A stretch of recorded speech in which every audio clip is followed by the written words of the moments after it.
बिस्मिल्लाहिर्रहमानिर्रहीम। अस्सलाम वालेकुम। पंजाबी खबरां दे नाल मैं अमशाल असलम शामिल करने अज दी शाह सुर्खियां। सानेहा मरी ते वजीर आजम दी हकायक जल्द कौम दे सामने लियान दी हदायत। सारियां चीज़ां नू रेगुलेट कराने दी जरूरत है वजीर आजम इमरान खान। वजीर आजम इमरान खान का कहना है कि जदीद तरीके दे मामले नू हैंडल किया जाएगा। वजीर आजम दी जेरे सदारत हुकूमती तर्जमाना दा इजलास। वजीर खजाना ने माशी सूरत हाल मालियाती बिल ते ब्रीफिंग दी। शाहरुख खान जतोई जेल दे बजाए निजी अस्पताल विच रहाइश पजीर। काफी अरसे कबल बंगले विच बने अस्पताल मुंतकिल किया गया। शाहजेब कतल केस शाहरुख जतोई नू सारियां सहूलतां मयसर सन। सिंध हुकूमत बेखबर सी।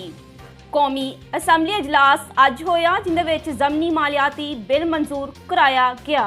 फाइनेंस व स्टेट बैंक तरमीमी बिल जल्द मंजूर करा लांगे वजीर खजाना। गवर्नर स्टेट बैंक दी मुद्दत मुलाजमत विच तौसी ना करन दा अंदिया।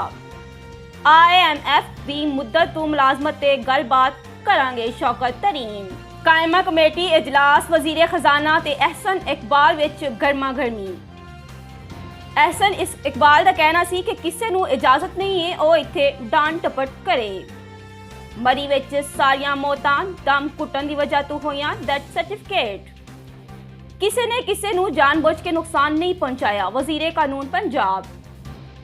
होटलों विच सहूलतां ना होण ते लोकी गड्डियां विच रहे राजा बशारत। वजीर आला पंजाब होटलों विच ओवर चार्जिंग ते बरहम।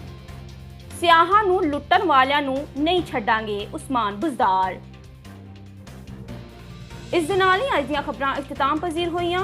मजीद खबरां ते अपडेट्स दे लई देखते रहो CID न्यूज़ नेटवर्क इस्लामाबाद। अपना ख्याल रखो, अपने नाल दूजियां दा भी रब रखा। You are watching CID News Network Islamabad.